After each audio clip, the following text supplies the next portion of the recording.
கிறிஸ்து இயேசுவுக்குள் மிகவும் பிரியமான சகோதர சகோதரிகளே, உங்கள் யாவருக்கும் சர்வ வல்லமுள்ள நம்முடைய பிதாவாகிய தேவனுடைய நாமத்தினாலும், நம்முடைய ஆண்டவரும் போதகரும் குருவுமாய் இருக்கிற கர்த்தராகிய இயேசு கிறிஸ்துவின் நாமத்தினாலும் அன்பான வாழ்த்துக்களை தெரிவித்துக் கொள்கிறேன். நான் சார்ந்திருக்கிற ராணிப்பேட்டை சபையார் யாவருடைய அன்பு வாழ்த்துக்களையும் உங்கள் மத்தியிலே தெரிவித்துக் கொள்கிறோம். இப்படிப்பட்ட வாய்ப்பை கொடுத்த சர்வ வல்லமுள்ள நம்முடைய பிதாவாகிய தேவனுக்கு, நம்முடைய அருமை இரட்சகர் ஆண்டவர் இயேசு கிறிஸ்துவின் மூலமாய் துதிகளையும் ஸ்தோத்திரங்களையும் ஏறெடுத்துக் கொண்டு நாகர்கோவில் சபையார் யாவருக்கும் கூட என்னுடைய தனிப்பட்ட நன்றியை நான் தெரிவித்துக் கொள்கிறேன். வழக்கம் போல சில சகோதரர்கள் தங்களுடைய அன்பை உங்க மத்தியில பகிர்ந்து கொள்ள கேட்டிருக்கின்றாங்க. சகோதரர் காலேப் உங்களுக்கு பரிச்சயமான சகோதரர் தான். சகோதரர் ஜார்ஜ் சென்னை தங்களுடைய அன்பு வாழ்த்துக்களை உங்கள் மத்தியில பகிர்ந்து கொள்ள தெரிவிச்சிருக்கிறாங்க. அந்த அன்பு வாழ்த்துக்களை உங்கள் மத்தியில நாம என்ன பண்ணிடுறோம்னா தெரிவிச்சுக் கொள்கிறோம். ஸோ பஸ்கா நாட்கள்ல நம்ம பார்க்க இருக்கிற ஒரு பாடம் என்னன்னு சொல்லி பார்க்கும்போது, நான் உங்களுக்கு முன்மாதிரியை காண்பித்தேன். ஸோ இன்னொரு மொழிபெயர்ப்பு சொல்லும்போது எப்படி சொல்லியிருக்காங்க அப்படின்னா, நான் உங்களுக்கு முன்மாதிரியை காண்பித்தேன் அப்படின்னு சொல்லியிருக்கிறாங்க. ரீபிரிண்ட்ஸ் பார்க்கும்போது 2449 சகோதரர் சொல்லும்போது, இது எப்படி கொண்டு போறாங்க அப்படின்னு பார்க்கும்போது, பஸ்கா வழக்கமா சீசரோட கர்த்தர் இயேசு கிறிஸ்து என்ன பண்ணியிருக்காருன்னா, ஆசரிச்சிருக்கிறார். ஆனா இந்த பஸ்காவ குறிச்சு சொல்லும்போது, எப்படி சொல்றார் அப்படின்னு சொல்லி பார்க்கும்போது, ரொம்ப சந்தோஷம். தன்னுடைய சீசர்கள் கூட இந்த பஸ்காவ ஆசரிக்கிறதுல ரொம்ப ஆசையா இருந்தேன் அப்படிங்கிற விஷயங்கள சொல்லியிருப்பார். நம்ம ஒரு வசனம் வாசிச்சிடலாம். லூக்கா 22ஆம் அதிகாரம் 15ஆம் வசனம்.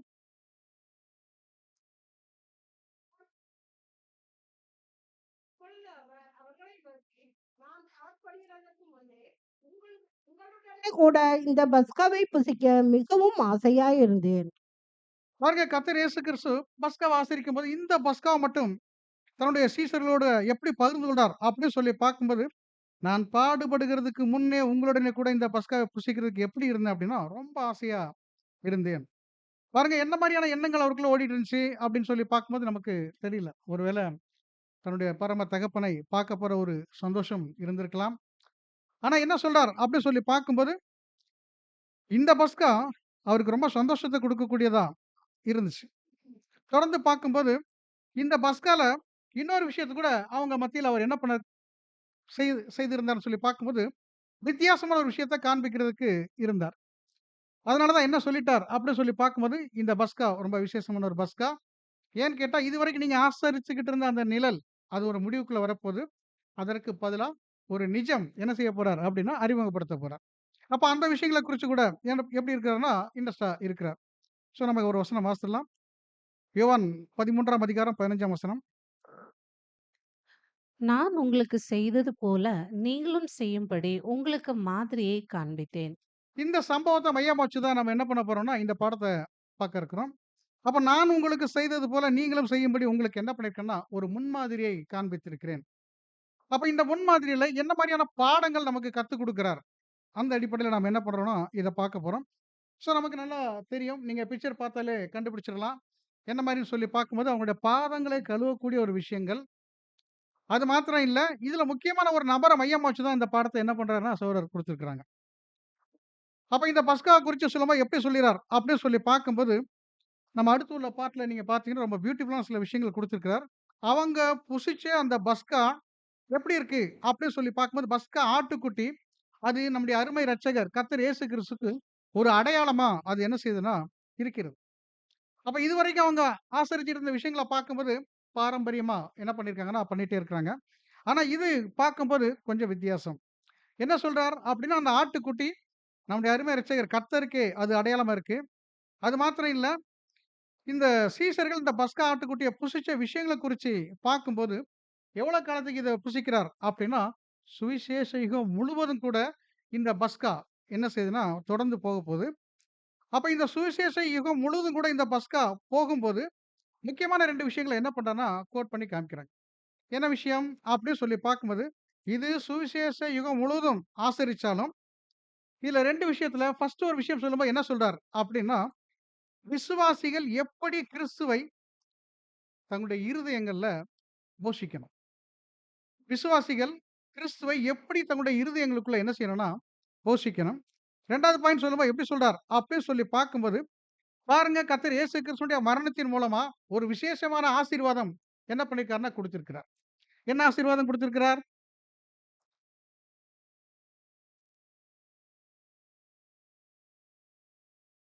என்னெல்லாம் குடுத்திருக்கிறார்? ரொம்ப கஷ்டமான கேள்வியா கேட்டேனா? பாருங்க இந்த பாடுகள நீங்க பங்கெடுத்தீங்கன்னா, பாடுகளை சகிச்சீங்கன்னா, அவரோடு கூட ஆளுகை செய்யலாம் அப்படின்னு குடுத்திருக்கிறார். அப்ப பாருங்க என்ன சொல்லிறார் அப்படின்னு சொல்லி பார்க்கும்போது, அவருடைய மரணத்தின் வழியாக வந்த ஆசீர்வாதங்கள நாம என்ன செய்யணும் அப்படின்னா, நம்முடையதாக்கிக் கொள்ளணும் அப்படின்றார்.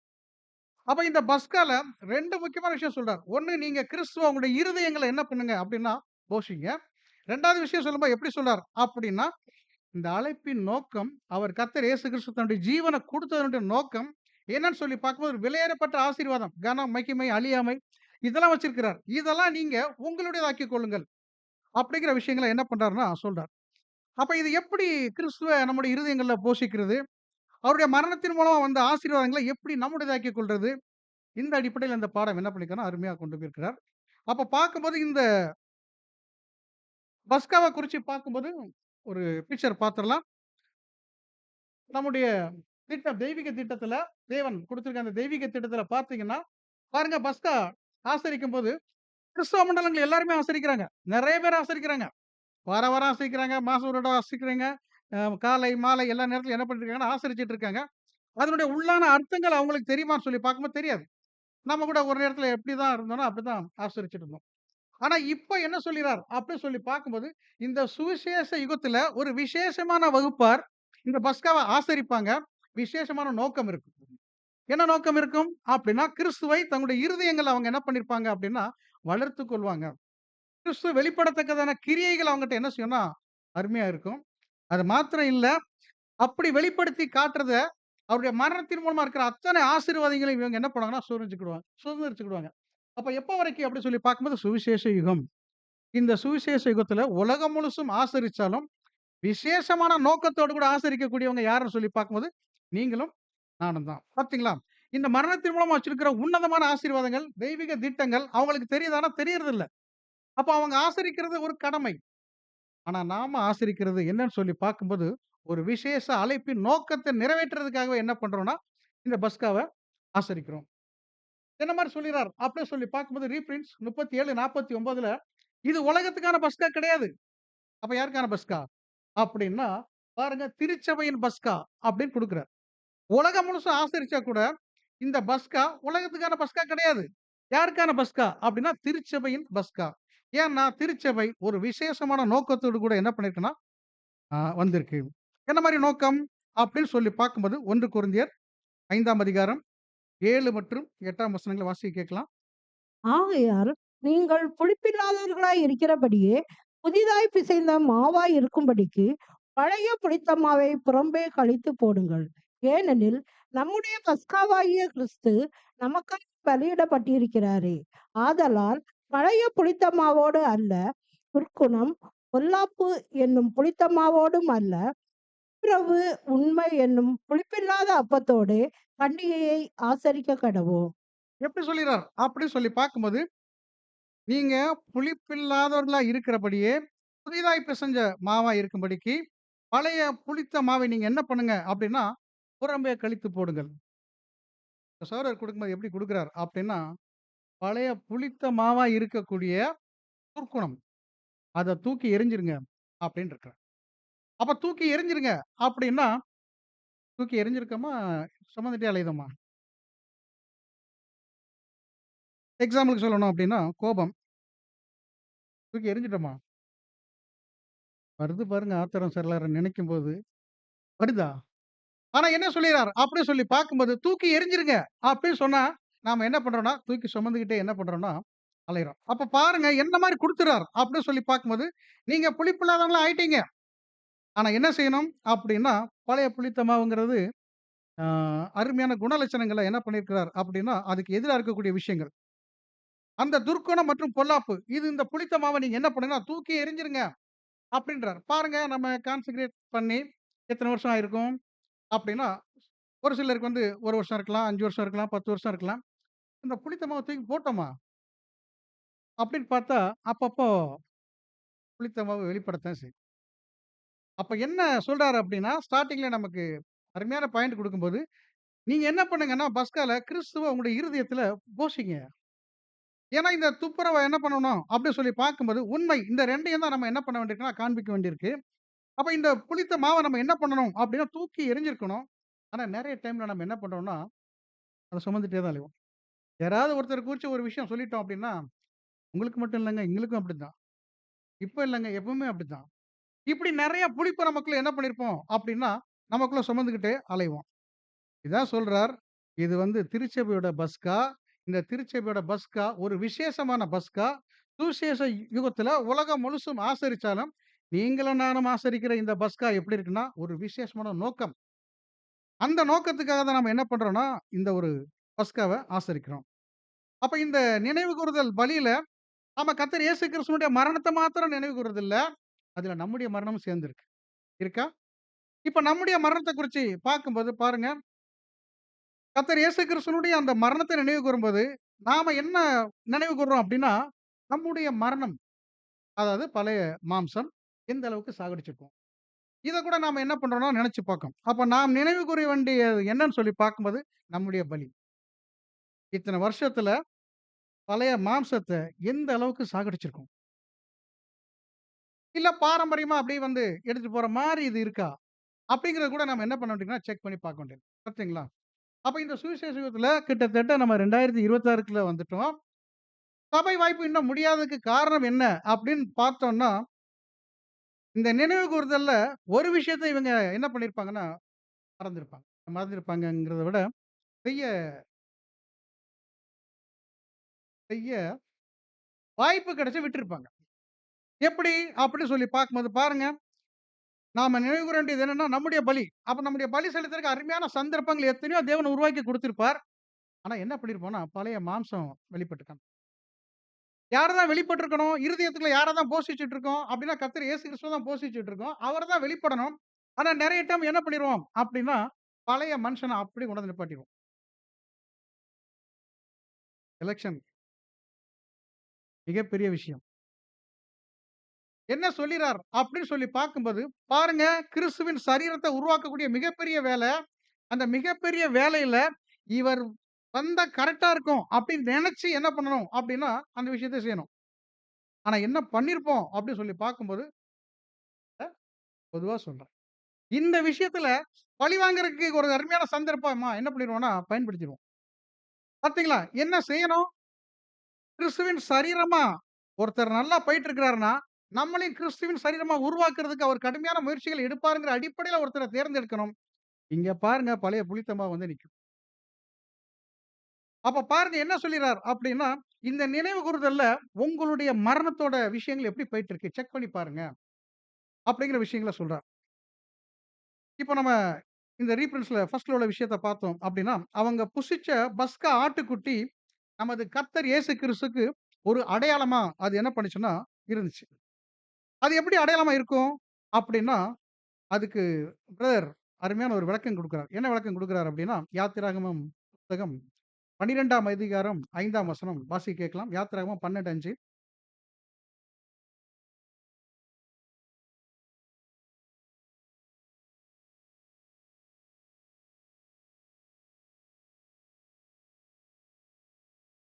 அந்த ஆட்டுக்குட்டி பழுதற்றதும், ஆணும் 1 வயது உள்ளதுமாய் இருக்க வேண்டும். செம்மறியாடுகளாவது, வெள்ளாடுகளாவது அதை தெரிந்து கொள்ளலாம். அந்த ஆட்டுக்குட்டிய குறிச்சு சொல்லும்போது எப்படி சொல்றார்? அப்டின்னா, அந்த ஆட்டுக்குட்டி பழுதற்றதா இருக்கணும், ஆணா இருக்கணும். அதே சமயத்துல எத்தன வயசு இருக்கணும்? 1 வயசு தான் இருக்கணும் அப்டின்றார். சரி இந்த 1 வயசு வெள்ளாடோ, இல்ல செம்மறியாடோ அத தெரிந்து கொள்ளலாம். அப்படிங்கும்போது, 1 வயசு ஆட்டுக்குட்டிக்கு அவர் ஒரு அருமையான கேரக்டர் குடுக்குறார். என்ன கேரக்டர் குடுக்குறார்? அப்படின்னா 2 விஷயம் குடுக்குறார்.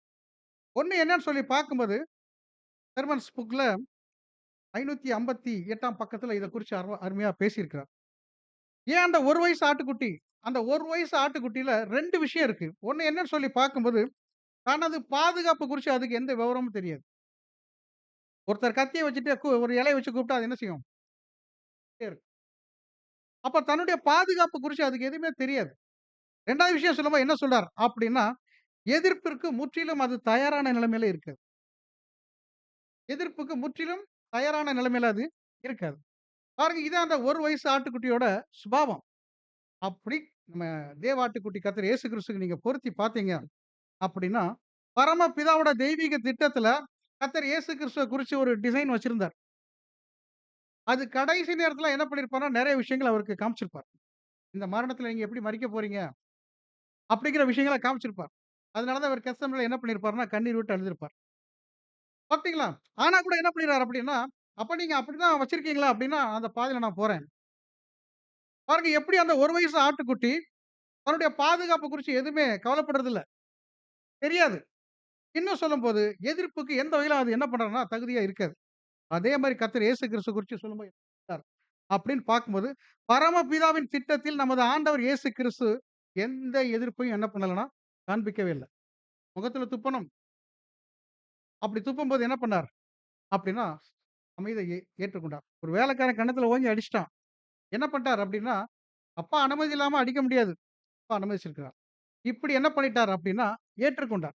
அப்ப கடினமான அந்த சூழலுக்குள்ள அவர் போகும்போது, அவர் என்ன பண்ணிட்டார் அப்படி சொல்லி பார்க்கும்போது, எந்த எதிர்ப்பும் காண்பிக்கல.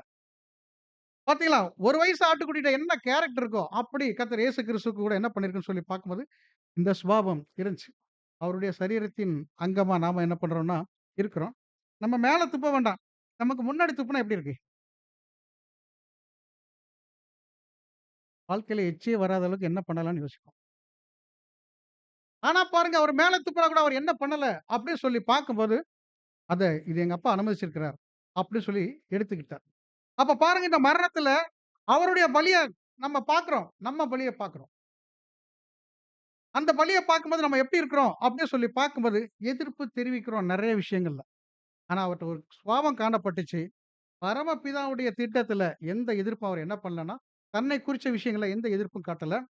இன்னொரு விஷயம் சொல்லும்போது என்ன சொன்னார் அப்படின்னா, சுதந்திரமா தன்னுடைய உரிமைகள அவர் என்ன பண்ணிட்டார்ன்னா, விட்டுக் குடுத்துட்டார்.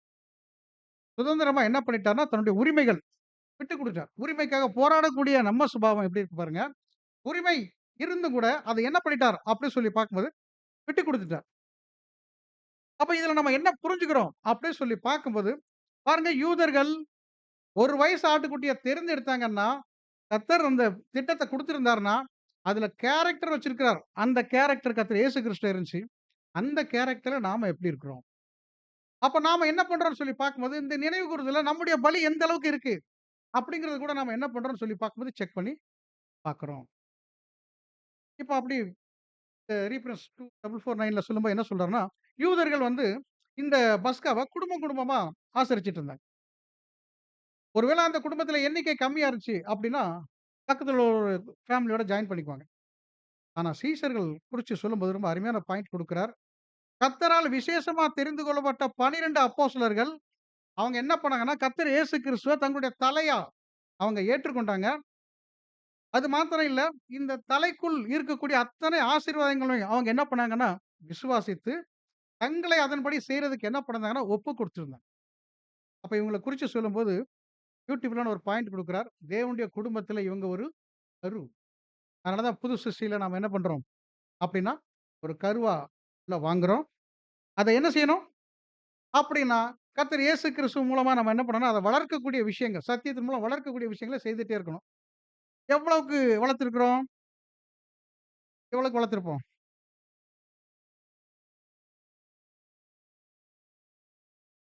எவ்வளவுக்கு வளர்த்திருக்கிறோம் அப்படின்னா, நம்முடைய கிரியைகள்ல என்ன பண்ணியிருப்போம்னா, வெளிப்படுத்தி காமிச்சுருவோம். பார்த்தீங்களா? இப்ப என்ன சொல்லிறார் அப்படின்னு சொல்லி பார்க்கும்போது, அவங்க மட்டும் கரு இல்ல அந்த தேவனுடைய குடும்பத்தில. நீங்களும் அப்படிதான் வந்திருக்கிறீங்க. அவங்க பாருங்க, ஆரம்பத்தில புரியாட்டாலும், பெந்தெகோஸ்தே நாளுக்கு அப்புறம் கிளியரா அண்டர்ஸ்டாண்ட் பண்ணிட்டாங்க. அதனால தான் தோல உரிக்கும்போது கூட என்ன பண்ணிட்டாங்க? வெட்டிட்டாங்க. "தோல உரிச்சு புடுவேன்" அப்படின்னு நம்மள பார்த்து சொன்னா,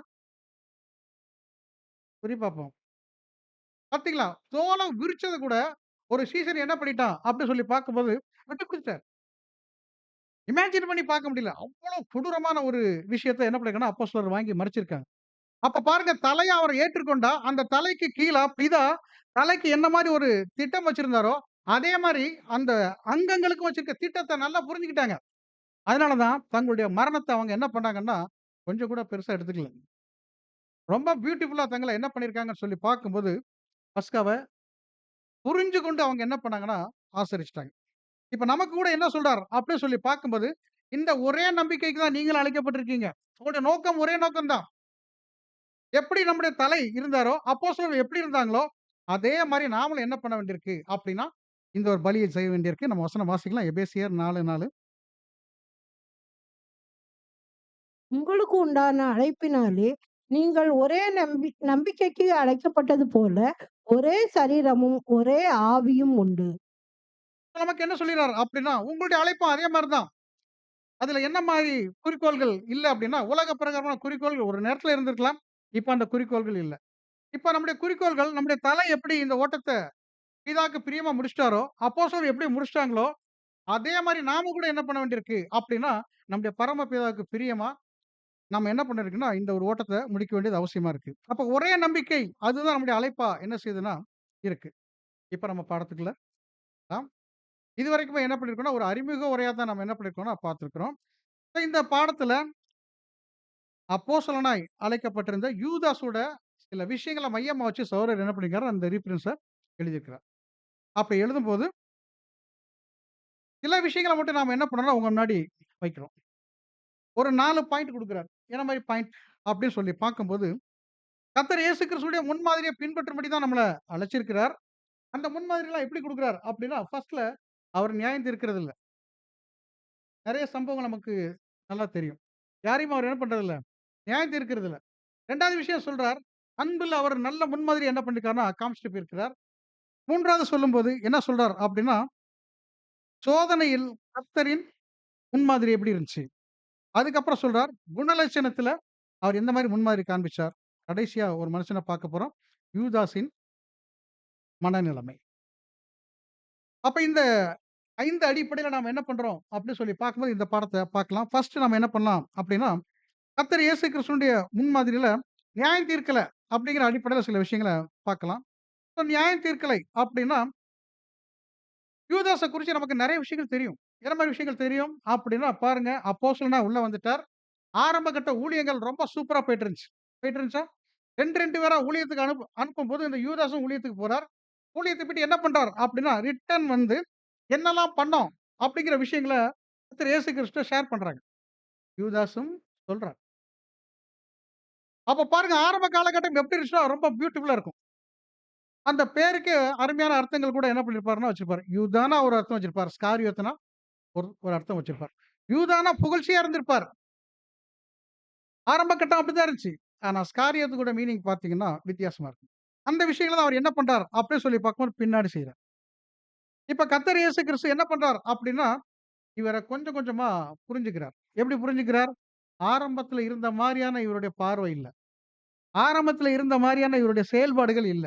ஏதோ ஒரு விஷயம் இருக்கு. இவர் எப்படி இருக்கார் கர்த்தர் இயேசு கிறிஸ்து பரிபூரணமா இருக்கிறார். பரிபூரணமா இருக்கிறவர் எப்படிப்பட்டவர்ன்னா, நம்ம இருதயத்துக்குள்ள என்ன யோசனை பண்ணிட்டு இருக்கோம் அப்படிங்கிறத சொல்லிருவார். நெறைய டைம் சொல்லியிருக்கார். பரிசேயர், சதுசேயர் அவங்க இருதயத்துல ஒண்ணு நெனச்சிட்டு இருப்பாங்க. பாவங்கள மன்னிக்கிறதுக்கு இவன் யாரு? அப்படின்னு நெனச்சிட்டு இருப்பாங்க. டக்குன்னு சொல்லுவார். பாவங்கள மன்னிக்கிறது ஈசியா? வியாதிய சுஸ்தமாக்குறது ஈசியா? உங்களுக்கு நீங்க ஏன் இப்படி சிந்திச்சுட்டு இருக்கீங்க? பாத்தீங்களா? அப்ப இருதயத்துக்குள்ள என்ன நெனைக்கிறோமோ, அத என்ன பண்ணிருவார் அப்படின்னா, பார்க்கக்கூடியவரா இருக்கிறார் இந்த பரிபூரண மனிதர். இப்ப யூதாஸ பார்க்கிறார். ஆரம்பத்துல இருந்த மாரி இவருடைய செயல்பாடுகள் இல்ல. வித்தியாசமா இருக்கு. என்ன பண்ணலாம்? அப்படின்னு பார்க்கும்போது, பாருங்க இந்த மனநிலைமையில அவர்கிட்ட ஏதாவது மாற்றங்கள் இருக்கா? அப்படின்னு சொல்லி செக் பண்ணி பார்த்துட்டே இருக்கிறார். மாற்றமே இல்ல.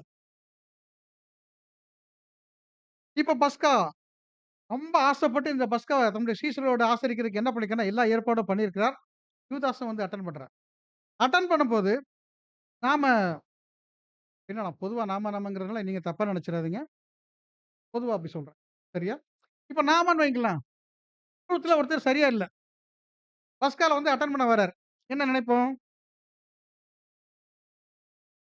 பேர் சபை மாரி எடுத்துட்டு போயிட்டு இருக்காரு. இந்த ட்ரூத்தோட வேல்யூ ஒண்ணுமே தெரியல. மாற்றமும் இல்ல. மாற்றம் வர்ற மாரியும் தெரியல. இந்த மாரி நெறைய என்ன பண்ணியிருப்போம்னா, திங்க் பண்ணுவோம். அதாவது நான் திங்க் பண்றேன்னு வைங்க. நீங்கலாம் முறைச்சு பார்க்க பார்த்தா எனக்கு கொஞ்சம் பயமா தான் இருக்கு. அதனால நான் திங்க் பண்றேன்னு வைங்க. ஆனா கர்த்தர் இயேசு கிறிஸ்து எப்படி இருக்கிறார்? அப்படின்னு சொல்லி பார்க்கும்போது, கர்த்தர் இயேசு கிறிஸ்து யூதாஸ குறிச்சு அவர் என்ன பண்ணலன்னா, "இந்த பந்திக்கு உனக்கு தகுதியே கிடையாதுப்பா. அவ்வளோ பெரிய வேலைய நீ செய்ய போற." அப்படி சொல்லல. தள்ளியும் வைக்கல, தவிர்க்கவும் இல்ல. அப்ப என்ன பண்ணிட்டார் அப்படின்னா, இந்த விஷயத்துல தீர்ப்பு செய்யக்கூடியவர் எங்க அப்பா தான். வெட்டிட்டார். அப்ப இந்த பந்தியில அவர் ஆசரிக்கிறதுக்கு ரொம்ப சந்தோஷப்பட்டிருந்தார். அப்படி சந்தோஷப்படும்போது கர்த்தர் இயேசு கிறிஸ்துல காணப்பட்ட விஷயங்கள், யூதாஸ் விஷயத்துல எப்படி இருந்துச்சுன்னு சொல்லி பார்க்கும்போது, அன்பு அப்படியே வச்சிருந்தார். அப்படி நமக்கு பொருத்தி காமிக்கிறார். கிறிஸ்துவின் பின்னடியார்களாகிய நாம என்ன செய்யணும்? அப்படின்னா, நாம என்ன செய்யணும்? நமக்கு ஒரு பாயிண்ட் குடுக்குறாரு. என்ன பாயிண்ட் குடுக்குறாருன்னா, மற்றவங்களுடைய இருதயத்தோட விஷயங்கள் நம்மளால படிக்க முடியாது. அதனால நீங்க என்ன பண்ணாதீங்கன்னா, நியாய தீர்ப்பு பண்ணக்கூடிய வேலைய விட்டுருங்க. ஒரு சில சின்ன சின்ன கிரியைகள் இருக்கும். அத வச்சு இவங்க இப்படித்தான், அப்படின்னு சொல்லி நீங்க என்ன பண்ணாதீங்க, முடிவெடுத்துறாதீங்க. 2வது சொல்லும்போது என்ன சொல்றாரு அப்படின்னு சொல்லி பார்க்கும்போது, இவங்கெல்லாம் தீமையானவர்கள், தகுதி இல்லாதவங்க. இந்த மாபெரும் பழிய குறிச்சு கொஞ்சம் கூட புரிஞ்சுக்காதவங்க. அப்படிலாம் நீங்க என்ன பண்ணாதீங்க, அப்படின்னா நினைக்காதீங்க. அப்ப இந்த 2 விஷயத்த பண்ணுங்க. மற்றவங்கள குறிச்சு அவங்க இதயத்தில் உள்ளது உங்களுக்கு கரெக்ட்டா தெரியாதனால, எந்த ஜட்ஜ்மென்ட்டும் நீங்க பண்ணாதீங்க. ஏன்னா கர்த்தர் இயேசு கிறிஸ்து என்ன பண்ணல அப்படின்னா, யூதாஸ் இந்த பஸ்கால பங்கெடுக்க வரும்போது, அவர் என்ன பண்ணலன்னா, தவிர்க்கவும் இல்ல, தள்ளி வைக்கவும் இல்லை. அப்ப யூதாஸோட மனநிலைமைகள் நமக்கு தெரியுது. கர்த்தர் இயேசு கிறிஸ்துவுக்கும் நல்லா தெரியுது. அப்படி நமக்கு பொருத்தி பார்த்தீங்க அப்படின்னா, நமக்கு ஒருத்தர் ஏதாவது ஒரு சந்தர்ப்பத்தில துரோகம் பண்ணிருவார் அப்படின்னு தெரியுது. நாம எப்படி நடந்துக்கணும்னா, இதே மாரி தான் நடந்துக்கணும். எப்ப வரைக்கும்? எப்ப வரைக்கும்? அப்படின்னா, அங்க அருமையான பாயிண்ட் குடுக்குறார். என்ன குடுக்குறாருன்னா, இருதயத்தோட தீமை அது வார்த்தையிலோ அல்லது கிரியையிலோ வெளியரங்கம் ஆகக்கூடிய சமயம் வரைக்கும் நாம என்ன பண்ண வேண்டியிருக்குன்னா, பொறுமையா இருக்கணும். அவங்க இருதயத்துல நம்ம குறிச்சு நினைச்சிருக்க விஷயங்கள், தீமையான விஷயங்கள், அது வார்த்தையிலோ, இல்ல கிரியையிலோ வெளிப்படுற வரைக்கும் நீங்க என்ன பண்ணுங்கன்னா, எந்த ஜட்ஜ்மென்டும் பண்ணாதீங்க. அமைதியா இருங்கன்றார். சரி வெளிப்பட்ட பிறகு என்ன செய்யணும்? என்ன செய்யலாம்? வட்டி முதல்ல குடுக்கலாம். என்ன செய்யலாம்? அப்படி சொல்றார். அப்படின்னா, வெளிப்பட்ட பிறகு நீங்க என்ன பண்ணுங்க அப்படின்னா, பேச்சுவார்த்தைய கொஞ்சம் கம்மி பண்ணுங்க. சரி சர்ச்சுக்குள்ள வந்துட்டாங்க. கை குடுக்கலாமா? வேண்டாமா?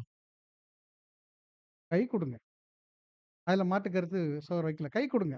ஆனால் நீங்க என்ன பண்ணுங்கன்னா, முன்பு போல என்ன பண்ணாதீங்க அப்படின்னா, அந்த பேச்சுவார்த்தைகள் இல்லாம கம்மி பண்ணுங்க. உண்மையில் அவரும் கர்த்தர் இயேசு கிறிஸ்துவை தலையாய் வைத்திருந்தாரானால், அவருடைய இருதயம் என்ன சொல்லும்? நம்ம அப்படி பேசுனதுனால சகோதரன் வருத்தப்பட்டிருக்காரு, இல்ல சகோதரி வருத்தப்பட்டிருக்காங்க. நம்மட்ட கொஞ்சம் டிஸ்டன்ஸ மெயின்டெயின் பண்றாங்க. அப்படின்னு சொல்லி இம்மீடியட்டா தன்னை சரி செய்வார். அது மாத்திரம் இல்ல நம்மட்ட சம்மந்தப்பட்டவங்ககிட்ட கூட வந்து என்ன செய்வார் அப்படின்னு சொல்லி பார்க்கும்போது, தன்னுடைய வருத்தத்த தெரிவிப்பார். அப்ப அதுவரைக்கும் நீங்க வெயிட் பண்ணுங்க. அப்படிங்கிற விஷயங்கள சொல்றார். அப்ப தங்கள் இருதயத்தில் தீமை கொண்டு அதை வெளியரங்கமா காட்டியிருக்கும் அத்தகைய சகோதர சகோதரிகளிடமிருந்து நம்ம என்ன பண்ணணும்னா விலக்கி காத்துக்கொள்ள வேண்டும். அதே மாரி நமக்கும் ஒரு வாய்ப்பு கிடைக்கும். அந்த வாய்ப்பை சாதகமா என்ன பண்ணிறக்கூடாது, பயன்படுத்திறக்கூடாது. அப்ப எவ்வளவு கவனம் குடுக்க வேண்டியிருக்கு பாருங்க. ஏன்னா நமக்கு ஃபுல்லாவே இதுல என்னதான் குடுக்குறார்ன்னா, அனுபவம் தான் குடுக்குறார். கிறிஸ்துவினுடைய சாயலா மாறணும்ங்கிறதுக்காக அனுபவம் குடுத்துட்டே இருக்கார். அப்ப நமக்கு ஒருத்தர் துரோகம் பண்ணிட்டார், இல்ல நம்ம பத்தி தவறா ஏதோ ஒரு விஷயம் பேசிட்டார் அப்படின்னா, நாம என்ன பண்ண வேண்டியிருக்கு அப்படின்னா, வருத்தத்த தெரிவிக்கும் வகையில கொஞ்சம் பேச்ச கம்மி பண்ணிக்கலாமே தவிர, அவர வெறுக்கக்கூடிய அளவுக்கு எதுவுமே பண்ண முடியாது. பதிலுக்கு அவர் செஞ்சது, போன வருஷம் என்ன செஞ்சாரு தெரியுமா? போன மாசம் என்ன செஞ்சாரு தெரியுமா? அந்த கதைலாம் நமக்கு என்ன செய்யலன்னா, வேண்டாம். அப்ப பாருங்க இந்த விஷயத்துல கர்த்தர் இயேசு கிறிஸ்து என்ன பண்ணார்? அப்படின்னு சொல்லி பார்க்கும்போது, "ஏட்டின் மகன் கெட்டு போயிட்டான். ஆனா இவங்கலாம் எப்படி இருக்கிறாங்க?" அப்படின்னா, இன்னும் உங்களுக்கு பிரியமா தான் இருக்கிறாங்க. அவருடைய ஜெபம் கூட என்ன ஆயிருச்சுன்னா, அந்த அடிப்படையில இருந்துச்சு.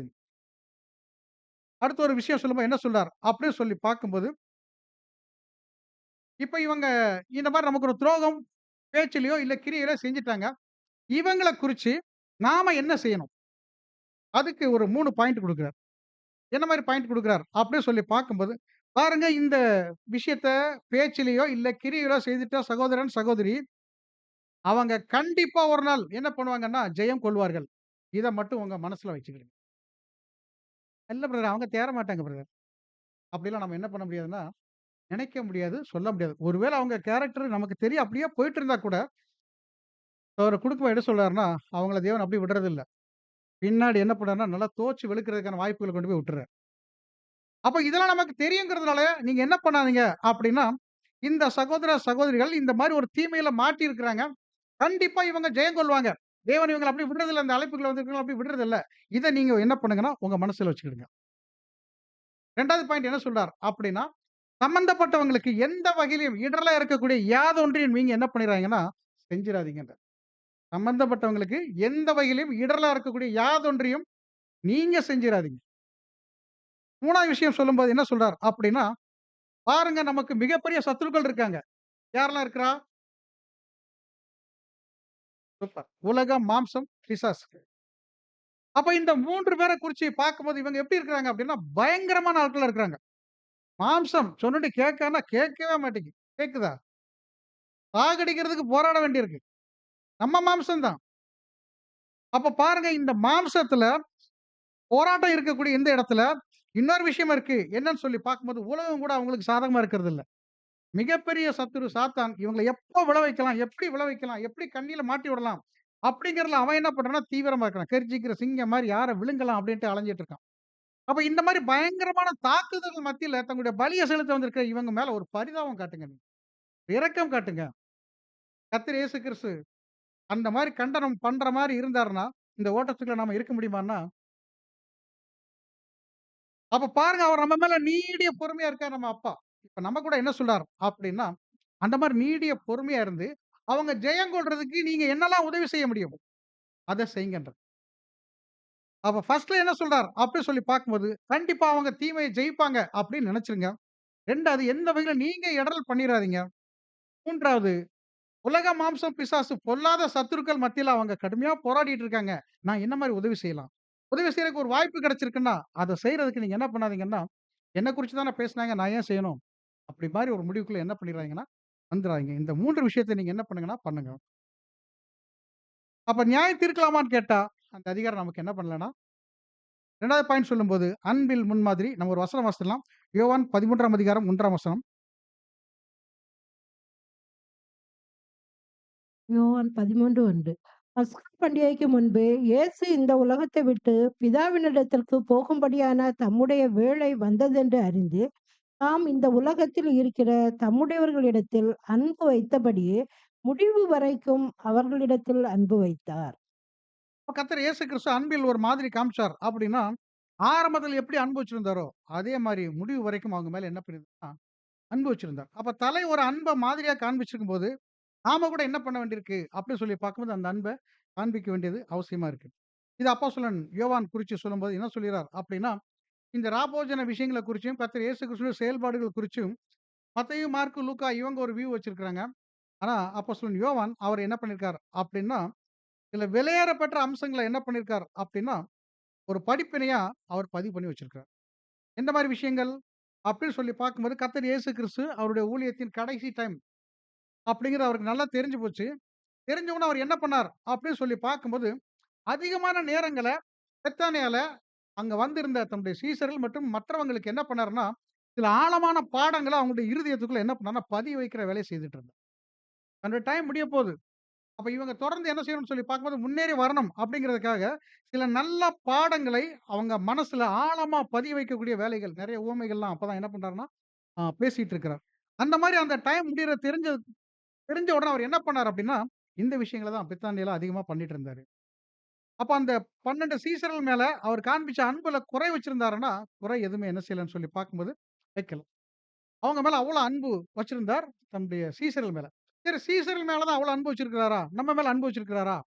அப்படின்னு கேட்டோம்னா, அவங்க மேல என்ன அன்பு வச்சிருந்தாரோ, அதே அன்பு நம்ம மேலயும் வச்சிருக்கிறார். அதுக்கு ஒரு வசனம் வாசிக்கலாம். யோவான் 17ஆம் அதிகாரம் 20ஆம் வசனம். நான் இவர்களுக்காக வேண்டிக் கொள்கிறதும் இல்லாமல், இவர்களுடைய வார்த்தையினாலே என்னை விசுவாசிக்கிறவர்களுக்காகவும் வேண்டிக் கொள்கிறேன்.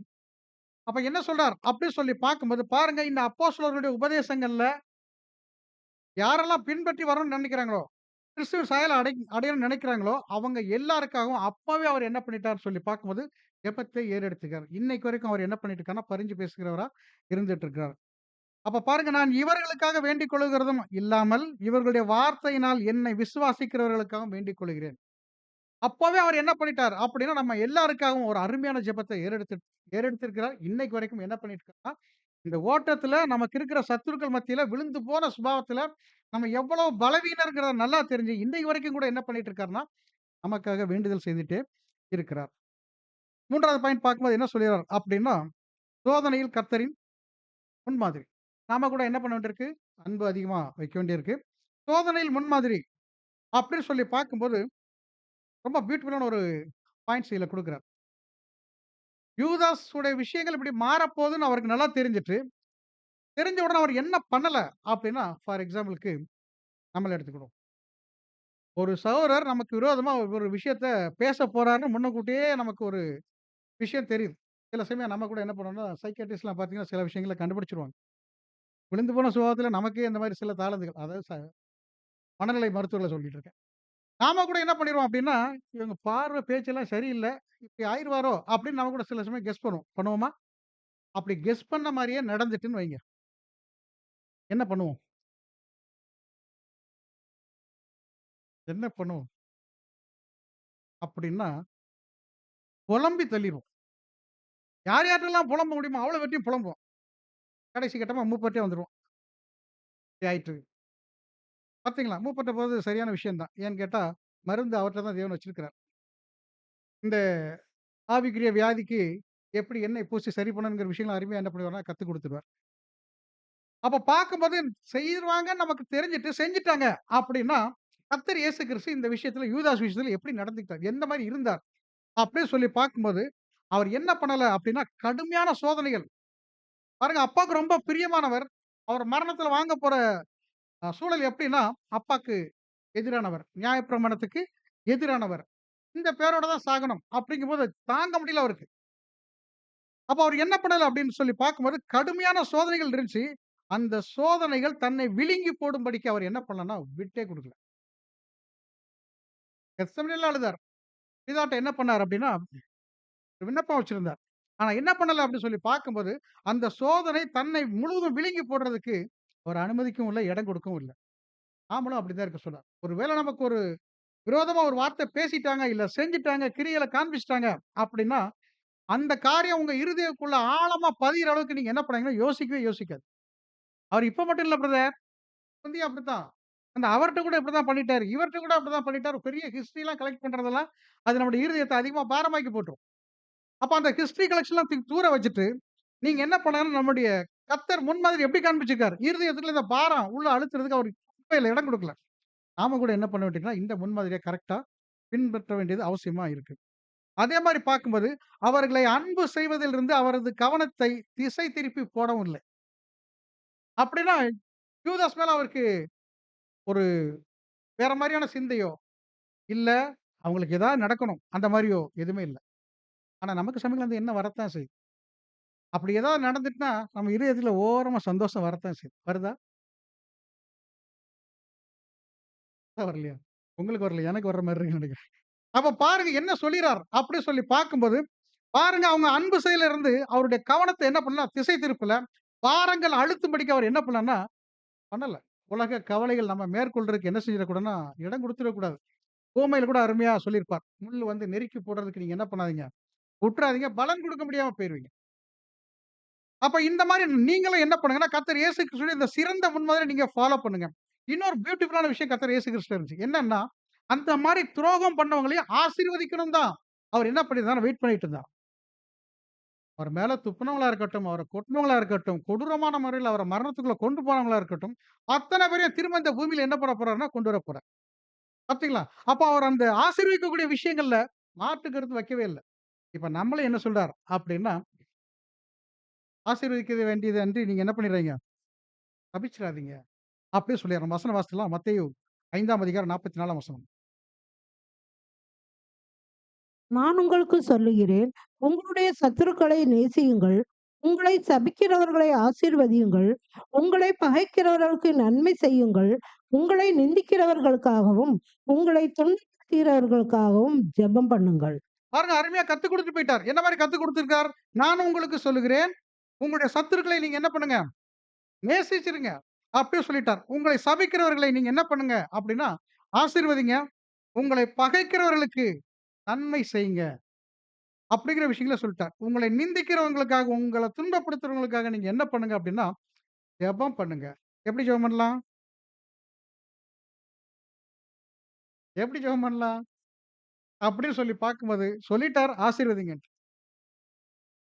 அப்ப பாருங்க, நமக்குள்ள பாரமா இருக்கக்கூடிய அவ்வளோ விஷயங்கள நம்ம வாங்குனா கூட, அந்த பார நம்ம அழுத்த விட்டுறாம, நம்ம என்ன பண்ண வேண்டியதுன்னா, நம்முடைய கர்த்தர் முன்மாதிரியை காண்பிச்சபடி, அவங்களுக்காக நம்மள என்ன பண்ண சொல்றார்ன்னா, ஜெபம் பண்ணுங்க அப்படின்னு சொல்லிர்றார். அப்ப சோதனையில் கர்த்தர் இயேசு கிறிஸ்துவின் முன்மாதிரி என்னன்னு சொல்லி பார்க்கும்போது, அவங்கள ஆசீர்வதிக்க கிடைச்ச அருமையான சந்தர்ப்பமா பயன்படுத்திட்டார். நாமளும் நம்மள என்ன பண்ணிட்டோம், நமக்கு சோதனை குடுக்குறவங்க, நமக்கு விரோதமா ஏதோ ஒரு விஷயத்துல செயல்பட்டவங்கள ஆசீர்வதிக்கக்கு தான் ட்ரை பண்ணணுமே தவிர, வேற எந்த வகையிலும் இடம் குடுத்துறக் கூடாது. அப்ப கர்த்தர் இயேசு கிறிஸ்துவின் முன்மாதிரி அப்படின்னு சொல்லி பார்க்கும்போது குணலட்சணம். 4வது விஷயம் சொல்லும்போது என்ன சொல்றார்ன்னா, கர்த்தர் இயேசு கிறிஸ்துவினுடைய முன்மாதிரி குணலட்சணம். நம்ம ஒரு வசனம் வாசிக்கலாம். லூக்கா வசனம் இதுல இல்லன்னு நம்புறேன். லூக்கா 22ஆம் அதிகாரம் 24லிருந்து 31 வரைக்கும் உள்ள பகுதி குடுத்திருக்கிறார். ஒரு சம்பவம் வாசிச்சிடலாமா? லூக்கா 22, 24லிருந்து 31 வரைக்கும். அன்றியும் தங்களில் எவன் பெரியவனாய் இருப்பான் என்று அவர்களுக்குள்ளே வாக்குவாதம் உண்டாயிற்று. அவர் அவர்களை நோக்கி, புறஜாதியாரின் ராஜாக்கள் அவர்களை ஆளுகிறார்கள். அவர்கள் மேல் அதிகாரம் செலுத்துகிறவர்களும் உபகாரிகள் எனப்படுகிறார்கள். உங்களுக்குள்ளே அப்படி இருக்கக்கூடாது.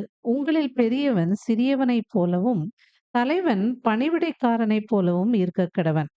பந்தி இருக்கிறவன் எவனோ, பணிவிடை செய்கிறவன் எவனோ, எவன் பெரியவன்? பந்தி இருக்கிறவன் அல்லவா? அப்படி இருந்தும் நான் உங்கள் நடுவிலே பணிவிடைக்காரனைப் போல இருக்கிறேன். மேலும் எனக்கு நேரிட்ட சோதனைகளில் என்னோடே கூட நிலைத்திருந்தவர்கள் நீங்களே. ஆகையால் என் பிதா எனக்கு ஒரு ராஜ்யத்தை ஏற்படுத்தினது போல நானும் உங்களுக்கு ஏற்படுத்துவேன். நீங்கள் என் ராஜ்யத்தில் என் பந்தியில் போஜனபானம் பண்ணி, இஸ்ரவேலின் 12 கோத்திரங்களையும் நியாயம் தீர்க்கிறவர்களாய் சிங்காசனங்கள் மேல் உட்காருவீர்கள் என்றார். தொடர்ந்து வாசிங்க. 31 வரைக்கும். பின்னும் கர்த்தர், சீமோனே சீமோனே, இதோ கோதுமையை சுழகினால் புடைக்கிறது போல சாத்தான் உன்னை புடைக்கிறதற்கு உத்தரவு கேட்டுக்கொண்டான். நானோ உன் விசுவாசம் ஒழிந்து போகாதபடி உனக்காக வேண்டிக் கொண்டேன். நீ குணப்பட்ட பின்பு உன் சகோதரர்களை ஸ்திரப்படுத்து என்றார்.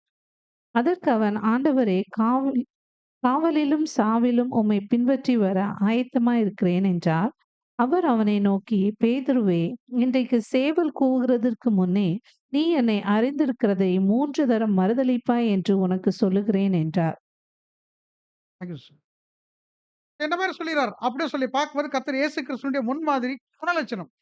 இந்த குணலட்சணம் யூதாஸ் குறிச்சு நம்ம கொஞ்சம் பார்த்துருக்கோம். பின்னாடி கொஞ்சம் பார்க்கலாம். மற்ற சீஷர்கள் விஷயங்கள பார்க்கும்போது, பாருங்க இவர் சொல்லிட்டு இருக்கிறார். மனுஷகுமாரன் பல பாடுகள் பட்டு, ஆகாதவன் தள்ளப்பட்டு, கொல்லப்பட்டு, 3ஆம் நாள்ல உயிரோடு எழுந்திருப்பார். இந்த மாரி விஷயங்கள்ல சொல்லிட்டு போயிட்டு இருக்கும்போது, ஆ நமக்கு ரொம்ப நெருக்கமான ஒருத்தர், அவருடைய மரணத்த குறிச்சு பேசிட்டு இருக்கார். அப்படின்னா நாம என்ன நினைப்போம்? ரொம்ப ஃபீல் பண்ணுவோம். ஆனா இவங்க என்ன பண்ணிட்டாங்க? அடுத்த தலைவர் போஸ்ட் யாருப்பா? அப்படி சண்டை போட ஆரம்பிச்சுட்டாங்க. தங்களில் யார் பெரியவனா இருப்பா? அப்படிங்கிற பிரச்சனைய ஸ்டார்ட் பண்ணிட்டாங்க. அதுவும் கடுமையான வாக்குவாதம். கர்த்தர் இயேசு கிறிஸ்து முன்னாடி போயிட்டு இருக்கிறார். ஜனங்கள்லாம் பின்னாடி நெறைய பேர் வந்துட்டு தான் இருக்கிறாங்க. சண்டை ஓயல. பயங்கர சண்டை. அப்படி கர்த்தர் இயேசு கிறிஸ்து எதுவுமே கண்டுக்கல. இதுக்கு முன்பாக இந்த மாரி ஒரு சம்பவம் வரும்போது ஒரு குழந்தைய முன்னாடி நிப்பாட்டி அவங்களுக்கு சில பாடங்கள் கத்துக் குடுத்திருப்பார்.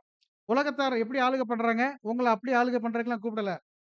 பார்த்தீங்களா, ஒரு மாதிரிலாம் காமிச்சு குடுத்தா கூட 2வது தடவ அதே மாரி ஒரு சம்பவம் நடக்கும்போது என்ன பண்றார் அப்படின்னா, இந்த மைண்ட் செட்டோட அப்படியே மேல வந்து உட்கார்ந்துர்றாங்க. எங்க அப்படின்னா, பந்தி எடுக்கக்கூடிய இடத்துல வந்து உட்கார்ந்துர்றாங்க. இப்ப இந்த மேல் வீட்டறையில கர்த்தர் இயேசு கிறிஸ்து இவங்கள ஏற்கனவே அனுப்பி, பஸ்காக்கு வேண்டிய ஆயத்தங்களெல்லாம் பண்ண சொல்லிட்டார். ஆயத்தங்கள் எல்லாம் பண்ணி வச்சிருக்காங்க. முக்கியமான ஒரு விஷயத்தையும் பண்ணி வச்சிருக்காங்க. என்ன அப்படின்னு சொல்லி பார்க்கும்போது, வரக்கூடியவங்களுக்கு பாதம் கழுவணும். அதுக்காக தண்ணீர் வச்சிருக்காங்க. அதுக்குரிய பாத்திரங்கள்லாம் என்ன பண்ணியிருக்காங்கன்னா, வச்சிருக்காங்க. ஆனா இவங்க வர்ற வழியில எப்படி சண்டை போட்டு வந்திருக்காங்க? அப்படின்னா, யார் பெரியவனா இருப்பா? ஒரு முடிவே வரல. ஏன்னா கொஞ்சம் டைமுக்கு முந்தி தான் அப்போஸ்தலன் யாக்கோபு, யோவான் அவங்க அம்மாவ கூட்டு போயிட்டு என்ன பண்ணியிருப்பாங்க? வலது பக்கம், இடது பக்கம் என் பிள்ளைகள் இருக்கணும். அப்படின்னு ஒரு கோரிக்கை வச்சிருப்பாங்க. அப்ப இந்த கோவம் வேற அவங்களுக்கு இருக்கு. கடும் கோவம் வேற இருக்கு. அப்ப இந்த மாரி கோவத்துல போகும்போது, அருமையா சகோதரர் சொல்லும்போது என்ன சொல்றாருன்னா, மேல போய் கர்த்தர் இயேசு கிறிஸ்து பக்கத்துல உட்கார்றதுல பிரச்சனை இருந்துச்சு. வழக்கம் போல அப்போஸ்தலன் யோவான் என்ன பண்ணிட்டார் அப்படின்னா, இடது பக்கம் அவருடைய மார்போட சாய்ஞ்சிருக்கிற மாரி ஒரு இடத்த செலக்ட் பண்ணி உட்கார்ந்துட்டார். நமக்கு கூட அந்த மாரி சில சமயம் வரும். அவங்க பக்கத்துல போய் உட்கார்ந்துக்கிடணும். ஃபோட்டோ எடுக்கணும். இந்த மாரி கர்த்தர் இயேசு கிறிஸ்து கூட இந்த சீஷர்களுக்கு என்ன பண்ணுச்சுன்னா, இந்த மைண்ட் செட் இருந்துச்சு. அப்ப இந்த மைண்ட் செட்டோட மேல போறாங்க. ஏற்கனவே சண்டை போட்ட அந்த டென்ஷன், அதுல வேற போய் மேல போய் உட்கார்ந்துட்டாங்க. பாதம் யாருமே கழுவல. கர்த்தர் இயேசு கிறிஸ்து பார்த்துட்டே இருக்கிறார். அந்த பாதம் கழுவாமலே அவங்க என்ன பண்ணியிருக்காங்க அப்படின்னு சொல்லி பார்க்கும்போது சாப்பிட ஆரம்பிச்சுட்டாங்க. இப்பதான் கர்த்தர் இயேசு கிறிஸ்து பார்க்கிறார். பார்த்துட்டு என்ன பண்றாரு அப்படின்னா, கொஞ்சம் டைம் குடுக்குறார். ஒரு அருமையான ஒரு 3 விஷயம் சொல்றார். என்னன்னா, கர்த்தர் அவங்களுடைய பிரச்சனைய தீர்த்து வைக்கிறதுக்கான எந்த முயற்சியும் எடுக்கல. அவங்கள சண்டை போடுங்கன்னு விட்டுட்டார். அப்படி சண்டை போட்டு மேல வந்து உட்கார்ந்துட்டாங்க. அதையும் விட்டுட்டார். அப்போ அவங்க பிரச்சனைய தீர்த்து வைக்கிறதுக்கு எந்த முயற்சியும் எடுக்கல. செகண்ட் சொல்லும்போது என்ன சொல்றார்? அப்படின்னு சொல்லி பார்க்கும்போது, அவங்க மைண்ட்ல ஒரு வேல ஃபிக்ஸ் ஆயிட்டு. என்னன்னு சொல்லி பார்க்கும்போது, ஏற்கனவே வரும்போது என்ன சண்டை போட்டு வந்திருக்காங்க? நான் பெரியவன். அப்படி சண்டை போட்டு வந்திருக்காங்க. அப்போ ஒரு பெரியவன் போய் இன்னொருத்தர் கால கழுவுனா, அது ஒரு தரக்குறைவான வேல. அதனால என்ன பண்ணிட்டாங்க அப்படின்னா, இத மைண்ட்ல வச்சுட்டு போய் உட்கார்ந்துட்டாங்க. அப்படியே உட்கார்ந்துட்டு இருக்காங்க. கர்த்தர் இயேசு கிறிஸ்து என்ன பண்றார் அப்படின்னா, இந்த மதிப்பு குறைவான வேலைய செய்றதுக்கு, பேதுரு எல்லார் காலையும் கழுவுப்பா. அப்படி சொன்னாரா? சொல்லவே இல்ல. இல்ல யூதாஸ் எல்லார் காலையும் கழுவ சொன்னாருன்னா சொல்லவே இல்ல. அப்போ அவங்கள்ல இருக்கிற ஒருத்தர நீ செய்ப்பான்னு சொன்னா செஞ்சிருக்கலாம். ஆனா கர்த்தர் இயேசு கிறிஸ்து அதையும் சொல்லல. அமைதியா பார்த்துட்டே இருக்கிறார். டைம் குடுக்குறார். சரி ஏதாவது ஒரு விஷயங்கள் ஏன்னா இந்த 3 வருஷத்துல கர்த்தர் இயேசு கிறிஸ்துட்ட இருந்து நெறைய குணலட்சணங்கள் இவங்க பார்த்திருக்காங்க. நான் சாந்தமும் மனத்தாழ்மையா இருக்கிறேன். என்ட்ட வந்து நீங்க என்ன பண்ணுங்க? கத்துக்கிடுங்க அப்படின்னு சொல்லியிருக்கிறார். இன்னொரு அருமையான விஷயத்த சகோதரி வாசிக்கும்போது நீங்க கவனிச்சிருப்பீங்க. பந்தி இருக்கிறவரா? பரிமாறுறவரா? யாரு பெரியவர்? பந்தி இருக்கிறவர் தான் பெரியவர். பரிமாறுறவர் வேலைக்காரர். ஆனா நான் உங்க மத்தியில எப்படி இருக்கிறேன்? வேலைக்காரன் மாரி பரிமாறிட்டு இருக்கேன். இப்படி நெறைய விஷயங்கள காமிச்சு குடுத்திருக்கிறார். உங்கள வச்சு ஊழியம் வாங்க முடியும் என்னையால. ஆனா நானே எப்படி வந்துட்டேன்? ஊழியக்காரனா வந்துட்டேன். இப்படிலாம் நெறைய எக்ஸாம்பிள் காண்பிச்சும், இந்த சீசர்கள் இத கற்றுக்கொள்ளவும் இல்ல. கற்றுக்கொண்டத செயல்படுத்தவும் தைரியமா முன் வரல. அப்படியே உட்கார்ந்திருக்காங்க. இதுக்கு என்ன காரணம் அப்படின்னா, நான் தான் பெரியவன் அப்படிங்கிற எண்ணத்தோட போய் உட்கார்ந்தது தான் பெரிய பிரச்சனை. அப்ப கர்த்தர் இயேசு கிறிஸ்து என்ன பண்ணிட்டார் அப்படின்னா, அவங்களுடைய மனச தாழ்த்துறதுக்கு கொஞ்சம் டைம் குடுத்து பார்த்தார். ஒரு 10 எவ்வளோ நேரம் குடுத்தாரு நமக்கு தெரியாது. கொஞ்சம் வெயிட் பண்ணி பார்க்கிறார். யாராவது ஒருத்தர் ஒரு மாற்றத்துக்குள்ள வருவாங்களா அப்படின்னா, யாருமே வரல. இப்பதான் கர்த்தர் இயேசு கிறிஸ்து என்ன பண்றார் அப்படின்னா, தன்னுடைய மேலங்கிய கழட்டி வச்சுட்டு, ஒரு சீலை எடுத்து, அவர அறையில கட்டிக்கொண்டு என்ன பண்றார் அப்படின்னா, தண்ணீர் ஊத்தி சீசருடைய பாதங்கள கழுவிட்டே வரார். அப்படி சீசருடைய பாதங்கள கழுவிட்டு வரும்போது, பேதுருக்கு முன்பாக நெறைய பேர் பாதங்கள கழுவியிருக்கிறார். யாருமே எந்த பதிலும் சொல்லவே இல்ல. அவங்க பாட்டுக்கு என்ன பண்ணிட்டாங்க அப்படின்னா, அமைதியா இருந்துட்டாங்க. பேதுருகிட்ட வரும்போது மாத்திரம் தான் பேதுரு என்ன பண்றார் அப்படின்னு சொல்லி பார்க்கும்போது, பதட்டம் வருது. ஏன்னா பேதுரு கர்த்தர் இயேசு கிறிஸ்துவ நல்லா புரிஞ்சு வச்சிருந்தார். ஜீவனுள்ள தேவனுடைய குமாரனாகிய கிறிஸ்து அப்படிங்கிற விஷயங்கள என்ன பண்ணியிருந்தார்னா பேசியிருக்கார். அப்ப இவர பத்தி நல்லா தெரிஞ்சிருக்கிறார். ஜீவனுள்ள தேவனுடைய குமாரன் வந்து என்னுடைய பாதங்கள கழுவுறதா? அப்படிங்கிற ஃபீல் அப்பதான் வருது. இம்மீடியட்டா சொல்ட்டாரு. தயவு செய்து நீங்க என் கால தொடராதீங்க. அதுக்கு நான் தகுதி கிடையாது. நீங்க பண்ணாதீங்க. பாருங்க ஸ்நானகன் யோவான் இதே விஷயங்கள பேசியிருப்பார். அப்ப பாருங்க இவருக்கு அப்பதான் அந்த மைண்ட் ஸ்ட்ரைக் ஆவுது. இப்ப என்ன பண்ணிட்டாரு அப்படின்னா, என் கால நீங்க கழுவ வேண்டாம். கழுவக்கூடாது. இப்ப கர்த்தர் இயேசு கிறிஸ்து இன்னொரு விஷயம் சொல்றார். இந்த மாரி உன்னுடைய பாதத்த நான் கழுவலன்னா, என்கிட்ட உனக்கு பங்கு கிடையாது. அவர் வச்சிருந்த அன்பு பாருங்க. அப்ப பாதம் மட்டும் வேண்டான்டாரு. கைய கழுவுங்க, கால கழுவுங்க, குளிப்பாட்டனாலும் பண்ணுங்க. அப்படி ஃபுல்லா என்ன பண்ணினார்னா சரண்டர் ஆயிரு. ஒரு அருமையான கேரக்டர், குணலட்சணம் பேதுருட்ட இருந்துச்சு. அத வெளிக்கொண்றதுக்கான சந்தர்ப்பங்கள் அப்பதான் கிடைச்சது. இப்ப கர்த்தர் இயேசு கிறிஸ்து என்ன பண்ணார்? அப்படியே சொல்லி பார்க்கும்போது, பேதுருட்ட இருந்த இந்த குணலட்சணம் அதுக்கு அப்புறம் தான் மற்ற சீஷர்களுக்கு கொஞ்சம் உறுத்துதல் குடுக்கும். மற்றவங்கலாம் அப்பதான் என்ன பண்றாங்க? அப்படியே சொல்லி பார்க்கும்போது, கொஞ்சம் சங்கடப்படுறாங்க. என்ன இருந்தாலும் நம்முடைய தலையா இருக்கக்கூடியவர், இந்த விஷயத்த செய்ற அளவுக்கு நம்ம ஒரு மேட்டிமை சிந்தையில அப்படியே உட்கார்ந்துட்டோமே! நாம இறங்கி செஞ்சிருக்கலாமே! அப்படிதான் நெனைக்கிறாங்க. அப்ப பாருங்க ஒரு மாதிரி காண்பிக்கிறோம் அப்படின்னா, கர்த்தர் இயேசு கிறிஸ்து என்ன பண்ணார்? அப்படின்னு சொல்லி பார்க்கும்போது கொஞ்சம் டைம் குடுத்து பார்த்தார். அவங்க பிரச்சனையில தன்னுடைய குணலட்சணங்கள் ஏதாவது ஒரு வகையில வெளிப்பட்டாதா அப்படின்னு சொல்லி வெயிட் பண்ணி பார்த்தார்.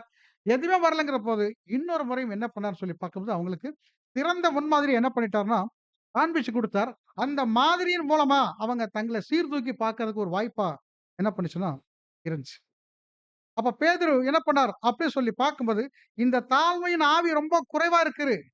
அது என்கிட்டயும் இருந்திருக்கே! அப்படின்னு சொல்லி உணர்ந்து கொண்டு என்ன பண்ணார்ன்னா, வருத்தப்பட்டார். அப்படி நமக்கு எடுத்துக்கிடுங்க. நமக்கு கூட இந்த மனத்தாழ்மையோடு கூட விட்டு குடுத்து ஒரு விஷயத்த செய்றதுக்கு வாய்ப்பு கிடைச்சிருக்கும். ஆனா நெறைய டைம் நாம கூட என்ன பண்ணியிருப்போம் அப்படின்னா, இந்த சீசர்கள் மாரி பேசாம உட்கார்ந்து விட்டுருப்போம். அவங்க வந்து சாரி கேட்கட்டுமே! அவங்க மேலயும் தான் தப்பு இருக்கு. என் மேல மட்டுமா தப்பு இருக்கு? அவங்க மேலயும் தப்பு இருக்குல்ல. அவரு பிரசங்கம்லாம் பண்றாருல்ல, அவர் வந்து மன்னிப்பு கேட்கட்டும். அவர் முதல்ல சாரி சொல்லட்டும். அப்புறம் நான் சொல்றேன். பார்த்தீங்களா? இந்த மாரி பெரியவன் அப்படிங்கிற மைண்ட் செட் ஏதோ ஒரு விஷயத்துல நம்மட்ட கூட என்ன பண்ணிடும்னா வந்துரும். இப்ப நம்மள நிதானிச்சு பார்க்க சொல்றார். நீங்க கர்த்தர் இயேசு கிறிஸ்து வந்து என்ன மாரி குணலட்சணம் கத்துருக்கீங்க? தாழ்மை. பந்தி இருக்கக்கூடியவரே பரிமாறுனாருன்னா, நாம அதோட இன்னும் 2 படி கீழ மேல போய் என்ன செய்யணுங்க? இல்ல என்ன செய்யணும்? அந்த மாரி ஒர்க் பண்ணணும். மேல. மேல போய் என்ன பண்ணணும்னா, ஒர்க் பண்ணணும். ஆனா நமக்குள்ள என்ன செஞ்சிறக்கூடாது அப்டின்னா, இந்த மாரி ஒரு மேட்டிமை சிந்தை வந்துறக்கூடாது. அப்ப இந்த பஸ்கா நாட்கள்ல நம்ம என்ன பண்றோம் அப்டின்னா, கர்த்தர் இயேசு கிறிஸ்துடைய முன்மாதிரிய எந்த அளவுக்கு நம்ம ஃபாலோ பண்ணிட்டு இருக்கிறோம்? பாருங்க அந்த விஷயத்த படிச்சு பார்த்தோம் அப்டின்னா, கர்த்தர் இயேசு கிறிஸ்து அவங்க தங்களுக்குள்ள சண்டையிட்டுக் கொண்டதையும், ஒருவருக்கொருவர் ஊழியம் செய்ய தாங்கள் விருப்பமின்றி காணப்பட்டதையும் அவர்கள் எண்ணினதின் நிமித்தம் அவமானமும், குழப்பமும்.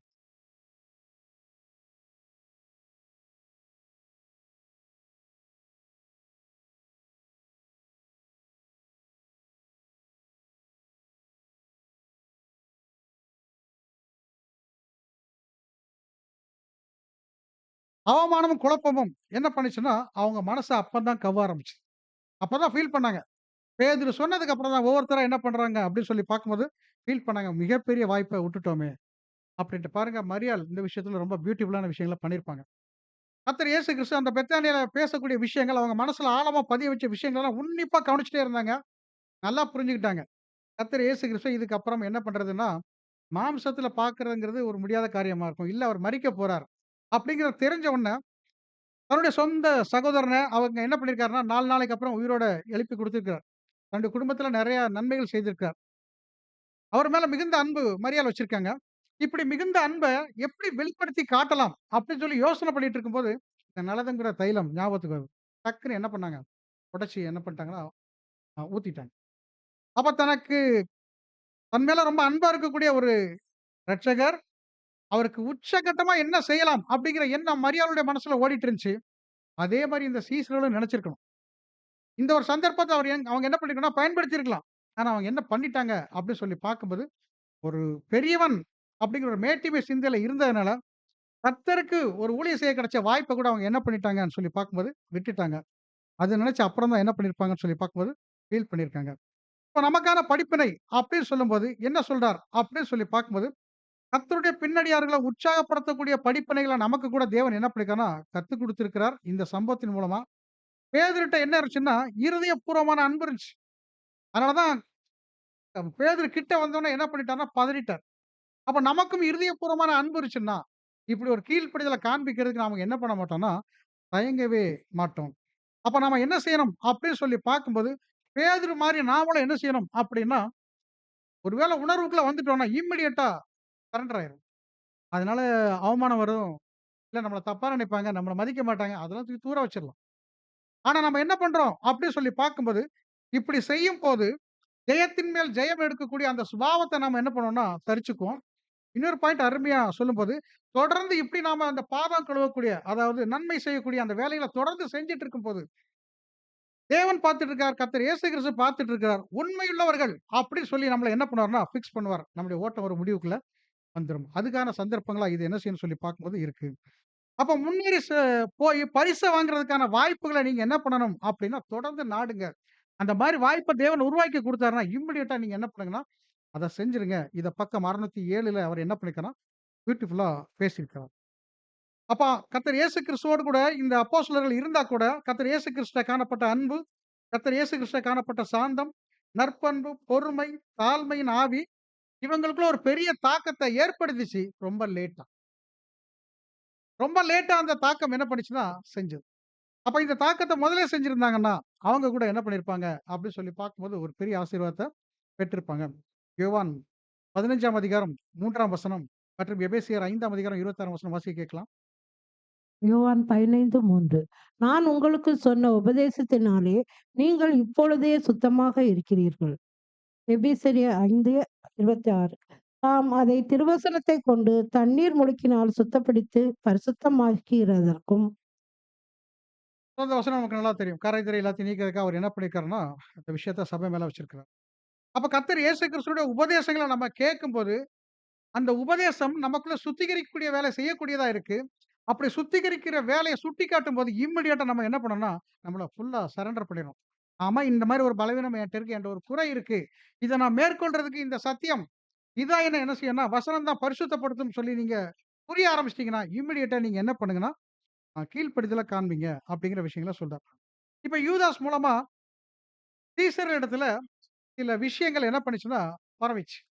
எப்படி விஷயம் அப்படின்னா பாருங்க, இந்த நலதம்ங்கிற தைலத்த உடைச்சு மரியாள் ஊத்துறாங்க. சீசர் எல்லாம் பார்த்துட்டு தான் இருக்கிறாங்க. ஆனா டக்குன்னு ஒரு பாயிண்ட் குடுப்பார் யூதாஸ். என்ன பாயிண்ட் குடுப்பார்? அப்படின்னு சொல்லி பார்த்தீங்கன்னா, "எவ்வளோ பணம் இருக்கு? இந்த மனுஷன் மேல ஊத்திட்டியே!" இப்படி சொன்னா பிரச்சனை. பிரச்சனைய ரொம்ப ஞானமா சொல்வார். எப்படி சொல்வார்? அப்படின்னா, டக்குன்னு பாருங்க அவர் கேஷியர் கால்குலேஷன் போட்டார். இந்த தைலம் இவ்வளோ ரேட் இருக்கும். இந்த அளவு ஊத்தியிருக்காங்க. இதனுடைய வேல்யூ இவ்வளோ இருக்கும். கால்குலேஷன் போட்டார். 300 பணம். 300 பணத்தை நீங்க விற்று தரித்திரருக்கு குடுத்துருக்கலாமே! எவ்வளோ ஞானமா பேசுறாங்க அப்படின்னா, அவ்வளோ ஞானமா அவர் என்ன பண்ணிட்டாருன்னா பேசிட்டார். இப்ப மற்ற சீஷர்களுக்கு இது நியாயம்னு பட்டுச்சு. பட்டுச்சா? போய் கர்த்தர் மேல ஊத்திட்டியே! அப்படி சொன்னா மத்த சீஷர்லாம் டென்ஷன் ஆயிருப்பாங்க. ஆனா எவ்வளோ தந்திரமா பேசினாரு அப்படின்னா, ரொம்ப பாயிண்ட்டா பேசினாரு. மற்ற சீஷர்களும் என்ன பண்ணிட்டாங்கன்னா, இந்த தூண்டுதலுக்கு உள்ளாயிட்டாங்க. இதே மாரி யூதாஸ் மூலமா இந்த மாரி தூண்டுதல் வந்த மாரி இங்கேயும் சிலர் இருப்பாங்க. இந்த சபைக்குள்ள யூதாஸ் குரூப்பும் கொஞ்சம் இருப்பாங்க. அவங்க சொல்லக்கூடிய விஷயங்கள் ரொம்ப நியாயமா படும். அப்படி நியாயமா படுறது சத்தியத்தின் அடிப்படையில் சரியா சொல்லி நீங்க நிதானிச்சு பார்த்து முடிவெடுக்கணுமே தவிர, ஆமா அவர் சொல்றதும் கரெக்ட் தானே, அவங்க சொல்றதும் கரெக்ட் தானே, அப்படி ஒரு போலும் தலையாட்டிறாதீங்க. சொன்ன விஷயங்கள் சத்தியத்தின் அடிப்படையில் சரியா இருக்கா? இதுக்கு எக்ஸாம்பிள் எங்க இருக்கு வச்சிருக்காரு தேவன். இந்த மாரி நீங்க திங்க் பண்ணி பாருங்க. அப்ப யூதாசுடைய தூண்டுதல், அது என்ன பண்ணுச்சு சொல்லி பார்க்கும்போது, மற்ற சீஷர்கள் கூட என்ன பண்ணிச்சுன்னா புடிச்சுக்கிட்டு. அதே மாரி இங்கேயும் சிலர் இருப்பாங்க. நீங்க என்ன பண்ணுங்க அப்டின்னா, ரொம்ப கவனமா இருங்க. இப்ப இந்த பெருமையின் ஆவி, அது என்ன செய்யணும் அப்டி சொல்லி பார்க்கும்போது, அவர்கள் மத்தியில் அவர்களுடைய பொருளாளராகிய யூதாஸ் மூலமாகவே கொஞ்சம் தூண்டப்பட்டது. அப்டிங்கிற விஷயங்கள சகோதரர் கோட் பண்ணியிருக்காங்க. அப்ப இங்கேயும் அந்த மாரி ஆட்கள் இருப்பாங்க. கவனமா இருங்க. 1 கொரிந்தியர் 15ஆம் அதிகாரம் 33ஆம் வசனம் வாசிக்க கேட்டுறலாம். ஆகாத சம்பாஷணைகள் நல்லொழுக்கங்களை எப்பொழுதும் கெடுக்கிறவைகளாக இருக்கின்றது. ஆகாத சம்பாஷணைகள் என்ன சொல்லுதுன்னு சொல்லி பார்க்கும்போது, எப்பொழுதுமே அது நல்லொழுக்கங்களை கெடுக்கக்கூடியதா இருக்கிறது. அப்ப கர்த்தர் இயேசு கிறிஸ்துவின் குணலட்சணத்த நீங்க படிச்சுக்கிடுங்க. படிச்சுட்டு மிக சரியா அத என்ன பண்ணுங்க அப்டி சொல்லி பார்க்கும்போது, செய்ய சந்தர்ப்பம் கிடைக்கும்போது, அத என்ன பண்ணிருங்கன்னா செஞ்சுருங்க. இப்ப யூதாஸ் மாரியான தூண்டுதல், அத நீங்க என்ன பண்ணுங்கன்னா, நியாயமா பட்டா கூட கவனமா இருங்க. ஏன்னு கேட்டா, கர்த்தருடைய தாக்குதல் எப்படி வரும்? எப்ப வரும்? யார் மூலமா வரும்? அப்டிங்கிறது தெரியாது. நம்மள ஒருத்தர் வஞ்சிக்கணும் அப்டின்னா, வெளியில இருந்து வர வேண்டிய அவசியம் இல்ல. உங்களிலும் சிலர் எழும்பி அப்டிதான் சொல்லியிருக்கார். அப்ப நம்முடைய ஓட்டத்த திசை திருப்பி விடுறதுக்கு வெளியில இருந்து ஒருத்தர் வர வேண்டிய அவசியம் இல்ல.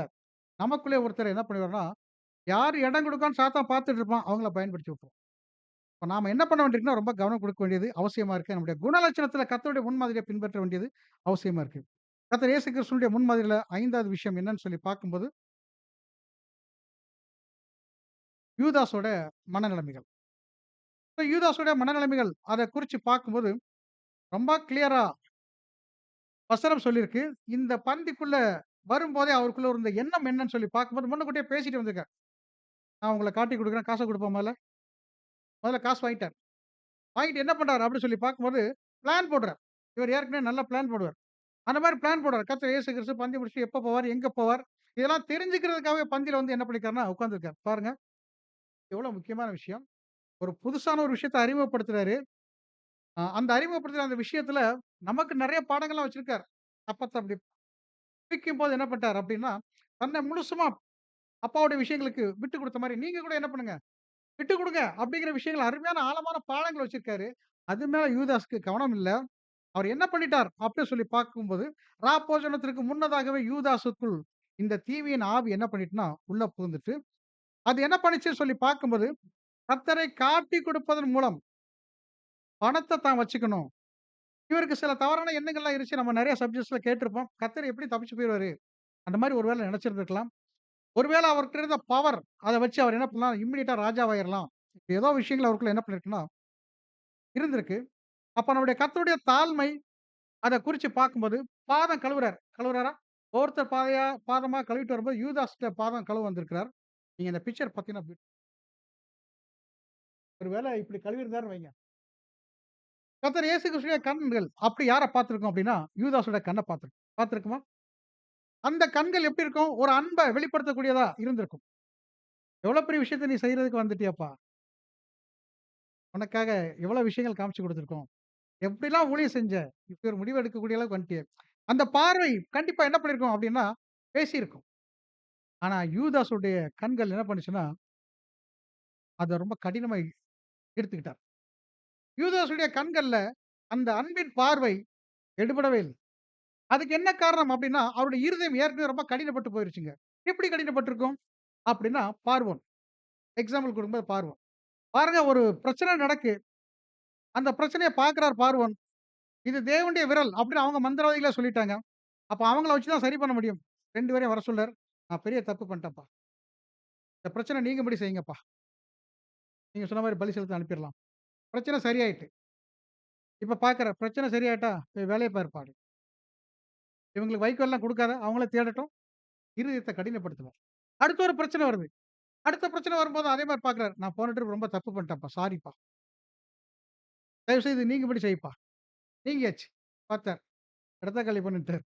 இதே மாரி எத்தன நாளைக்கு வந்தாருன்னா, 30 வரைக்கும். 10வது தான் தாங்க முடியாத அளவுக்கு பெரிய பிரச்சனை. பார்த்தீங்களா? அப்ப இந்த எப்படி இந்த யூதாஸ் தன்னுடைய இருதயத்த கடினமாக்கி இருப்பான்னா, இந்த பார்வோன் மாரி. நமக்கு கூட இதுல பாடம் வச்சிருக்கார். நமக்கு அடிக்கடி சந்தர்ப்பங்கள் கொடுக்கும்போது, நம்ம பிடரிய கடினப்படுத்திட்டோம்னா மாட்டிக்குவோம். அப்ப நம்ம ரொம்ப கவனம் குடுக்க வேண்டியிருக்கு. யூதாஸ் என்ன பண்ணாருன்னா, பாருங்க இவ்ளோ குளோஸா இருந்து கர்த்தர் இயேசு கிறிஸ்து அவர பார்க்கும்போது, அந்த பார்வையில அவருக்குள்ள ஒரு மாற்றம் வராத அளவுக்கு தன்னுடைய இருதயத்த என்ன பண்ணார்னா கடினமாக்கிட்டார். அதே மாரி நம்ம கூட என்ன பண்ணிறக்கூடாதுன்னா, பாருங்க பேதுரு மறுதலிச்சுட்டார், தப்பிச்சுட்டார், சத்தியம் பண்ணிட்டார். கர்த்தர் இயேசு கிறிஸ்து அவர் சொன்ன அந்த டைம் முடிஞ்ச உடனே பேதுரு ஒரு பார்வை மட்டும் தான் பார்த்தார். இருதயம் உடைஞ்சு போச்சு. அந்த பார்வையில என்ன இருந்துச்சுன்னா, அன்பு இருந்துச்சு. அந்த அன்புல இருதயம் என்ன பண்ணிடுச்சுன்னா, பேதுருக்கு உடைஞ்சு போச்சு. ஆனா, அந்த அன்பு இவ்ளோ குளோஸா பார்த்தும் கூட, யூதாஸுடைய இருதயம் என்ன பண்ணலன்னா, உடையவே இல்ல. அப்ப இந்த தாழ்மைய எவ்ளோ அழகா கற்றுக் கொடுக்க முடியுமோ, அவ்வளோ அழகா கற்றுக் குடுத்தும், எவ்ளோ அன்பு காண்பிக்க முடியுமோ, அவ்வளோ அன்பு காண்பிச்சும், யூதாசுடைய இருதயத்துல மாற்றம் வராததுக்கு காரணம், அவனுக்குள்ள சாத்தான் புகுந்துட்டான். தீமையின் எண்ணம் இன்னும் அதிகமாயிட்டே போயிட்டு. அப்ப இயேசு அவருடைய பாதங்கள கழுவியிருந்தா கூட, அவர்ட்ட என்ன வரல அப்டி சொல்லி பார்க்கும்போது, மாற்றம் வரவே இல்ல. அப்ப நமக்கு இதுல ஒரு பாடம் கத்துக் குடுக்கிறார். என்ன பாடம் கத்துக் குடுக்கிறார் அப்டின்னா, ஒருவேள அந்த மாரியான ஒரு சூழல் உங்களுக்கு இருக்கு அப்டின்னா, அவங்க உயிரோட இருக்கும்போதே ஒரு ரோஜா பூ குடுக்க முடியும்னா, ஒரு அன்பு சொல்ல முடியுமா? அன்பு செய்றதுக்கு ஒரு வாய்ப்பு கிடைச்சுனா, செஞ்சிருங்க. அத இருதயத்தில வச்சுட்டு, செத்ததுக்கு அப்புறம் ஒரு பெரிய ரோஜா பூ மாலை வாங்கி போட்டாலும், ஒரு பிரயோஜனம் இல்ல. உயிரோட இருக்கும்போதே நீங்க என்ன பண்ணுங்க அப்டின்னா, ஏதாவது நன்மை செய்ய வாய்ப்பு கிடைக்கும்போது செஞ்சிருங்க. அப்டிங்கிற விஷயங்கள நமக்கு என்ன பண்றார்ன்னா, கத்துக் குடுக்கிறார். அப்ப இவங்கள குறிச்சு சொல்லும்போது அருமையான ஒரு விஷயத்த சொல்றார். பெயரளவில் கர்த்தருடைய நாமத்தை அறிக்கை பண்ணினவர்கள். பெயரளவில் கர்த்தருடைய நாமத்தை அறிக்கை பண்ணினவர்கள். அப்டின்னா, பேருக்கு தான் அவங்க பைபிள் ஸ்டூடண்ட். ஆனா, கேரக்டர்ல எந்த மாற்றமும் இல்ல. தன்னை பலி செலுத்தும்படியான இந்த அழைப்புல, அவங்க என்ன பண்ணிருக்காங்கன்னா, மற்றவங்கள பலி செலுத்த வச்சுட்டே இருப்பாங்க. இவங்க பலியாகக்கூடிய விஷயங்கள என்ன பண்ணிட்டாங்கன்னு சொல்லி பார்க்கும்போது, விட்டுட்டாங்க. பெயரளவில் கர்த்தருடைய நாமத்தை அறிக்கை பண்ணினவங்கள அ அறிக்கை பண்ணக்கூடிய விஷயத்துல இந்த மாரி சம்பவங்கள் காணப்படும். அப்ப கர்த்தருடைய போதனைகள் மற்றும் மாதிரிகள், அனுபவங்கள் அது எப்படி இருக்குன்னு சொல்லி பார்க்கும்போது, எல்லாருக்கும் ஆசீர்வாதமா இருக்கும். அப்படி சொல்ல முடியாது. யார் இந்த மாரி நோக்கத்துல இருக்காங்களோ, அவங்களுக்கு ஆசீர்வாதமா இருக்கும். யார் இந்த நோக்கத்துக்கு எதிரா இருக்காங்களோ, அவங்களுக்கு எப்படி இருக்குன்னு சொல்லி பார்க்கும்போது, மரணத்துக்கு ஏதுவா கொண்டு போய் விட்டுரும். நம்ம ஒரு வசனம் வாசித்துடலாம். 2 கொரிந்தியர் 2ஆம் அதிகாரம் 16ஆம் வசனம். கெட்டுப் போகிறவருக்குள்ளே மரணத்திற்குள்ளான மரண வாசனையாகவும், ரட்சிக்கப்படுகிறவருக்குள்ளே ஜீவனுக்கான ஜீவ வாசனையாகவும் இருக்கிறோம். இவைகளை நடத்துவதற்கு தகுதியானவன் யார்?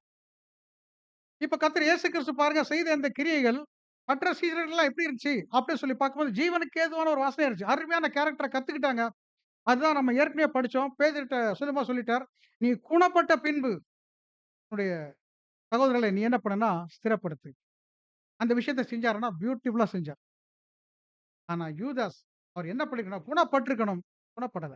அப்ப கர்த்தர் பாதம் கழுவின விஷயங்கள், மற்ற சீசர்களுக்கு ஒரு பெரிய மாற்றத்த குடுத்துச்சு. யூதாஸுக்கு மாற்றத்த குடுக்கல. இந்த செயல் மற்றவங்களுக்கு ஒரு ஜீவனுக்கு எதுவா இருந்துச்சு, ஜீவ வாசனையா இருந்துச்சு. யூதாஸ பொறுத்தவரைக்கும் அது மரண வாசனையா இருந்துச்சு. அப்படி நமக்கு பொறுத்து பாருங்க. நாம செய்யக்கூடிய நன்மைகள் சபைக்குள்ள இருக்கக்கூடிய சகோதர சகோதரிகள் எல்லாருக்குமே ஜீவ வாசனையே இருக்கும். சொல்லவே முடியாது. சிலருக்கு அது மரண வாசனையா தான் இருக்கும். அப்படின்னா, அவங்க யூதாஸ் மாரி தான் இருப்பாங்க. அப்ப நாம என்ன செய்யணும் சொல்லி பார்க்கும்போது, யூதாஸ்க்கு யூதாஸ் மாரியும், கிறிஸ்துவ பின்பற்றவங்களுக்கு கிறிஸ்து மாரியும் கெட்ட வேஷம் போட முடியாது.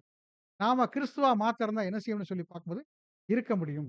அப்படி நாம கிறிஸ்துவா இருக்கும்போது, கண்டிப்பா கெட்டு போகிறவர்களுக்கு நம்முடைய செயல்பாடுகள் மரண வாசனையா தான் இருக்கும். ஓப்பனா சொல்லுவாங்க. இவர் மட்டும் தான் பைபிள் ஸ்டூடண்ட். நாங்க இல்ல. நாங்கலாம் பார்ன் பைபிள் ஸ்டூடண்ட். இப்படிலாம் பேசிட்டு இருப்பாங்க. இவங்க யாருன்னு சொல்லி பார்க்கும்போது, இவங்களுக்கு மரண வாசனையா அவங்களுடைய கிரியைகள் இருக்கும். அப்ப நீங்க அந்த மாரி விஷயங்கள நீங்க என்ன பண்ணுங்கன்னா, கர்த்தர் இயேசு கிறிஸ்துவின் இந்த சிறந்த முன்மாதிரிய ஃபாலோ பண்ணுங்க. அப்ப இந்த கர்த்தர் இயேசு கிறிஸ்து காண்பிச்ச இந்த மாதிரியுள்ள கொள்கைகள் என்னன்னு சொல்லி பார்க்கும்போது, அவங்க ஒருத்தர் மேல ஒருத்தர் அன்பு கூரணும். ஒருத்தருக்காக ஒருத்தர் ஊழியம் செய்யணும். அது மாத்திரம் இல்ல, ஒருவர் ஒருவரின் நலன் மற்றும் சௌகரியம் கருதி செய்யப்படும் எந்த வேலையும், அது மிகவும் மதிப்பு குறைஞ்ச வேலையா இருந்தா கூட, செய்றதுக்கு வாய்ப்பு கிடைச்சுன்னா, இம்மீடியட்டா செஞ்சுருங்க. இன்னொருத்தர் செய்வார்ன்னு சொல்லி வெயிட் பண்ணீங்கன்னா, கண்டிப்பா அவர் என்ன பண்ணுவார் செஞ்சுட்டு, உண்மையுள்ளவர்ங்கிற பேர வாங்கிட்டு போயிட்டே இருப்பார். குணலட்சணத்த வளர்த்துட்டு போயிட்டே இருப்பார். அப்ப குணலட்சணம் வளர்ச்சிக்கு ஏதுவா இந்த மாரி மதிப்பு குறைவா இருக்கக்கூடிய வேலைகள செய்றதுக்கு ஒரு வாய்ப்பு கிடைச்சுன்னா செய்யுங்க. பாருங்க இந்த சேர்ஸ் அரேஞ்ச்மென்ட்ஸா இருக்கட்டும், ஹால் கிளீனிங் ஒர்க்கா இருக்கட்டும், ஆ வழக்கமா கேட்கறது அப்படி செய்யக்கூடிய சகோதர சகோதரிகள் இருப்பாங்க. நம்ம வந்து உட்கார்ந்துருவோம். ஜெபம் பண்ணுவோம். அதெல்லாம் அரேஞ்ச்மென்ட் பண்ணியிருக்காங்க. இவங்கள ஆசீர்வதிங்கன்னு என்னைக்கா சொல்லியிருப்போமா அப்படின்னா, பாருங்க நம்ம கண்ணுக்கு தெரிஞ்சு இவ்வளோ ஏற்பாடுகள பண்ணியிருக்காங்க. அவங்கள ஆசீர்வதிக்கக்கூடிய ஒரு சின்ன ஜெபத்த கூட நம்மளால என்ன பண்ண முடியலன்னு சொல்லி பார்க்கும்போது, ஏறெடுக்க முடியல. அப்ப இந்த மாரி விஷயங்கள்லாம் நீங்க என்ன பண்ணுங்க அப்படின்னா, செய்யுங்க. கர்த்தர் இயேசு கிறிஸ்து இதுல சிறந்த மாதிரியா என்ன பண்றாருன்னா இருக்கிறார். யோவான் 13ஆம் அதிகாரம் 15, 16, 17 வசனம் வாசிக்க கேட்கலாம். நான் உங்களுக்கு செய்தது போல நீங்களும் செய்யும்படி உங்களுக்கு மாதிரியை காண்பித்தேன். உண்மையாகவே உண்மையாகவே நான் உங்களுக்கு சொல்லுகிறேன், ஊழியக்காரன் தன் எஜமானை விட பெரியவன் அல்ல, அனுப்பப்பட்டவன் தன்னை அனுப்பினவரை விட பெரியவன் அல்ல.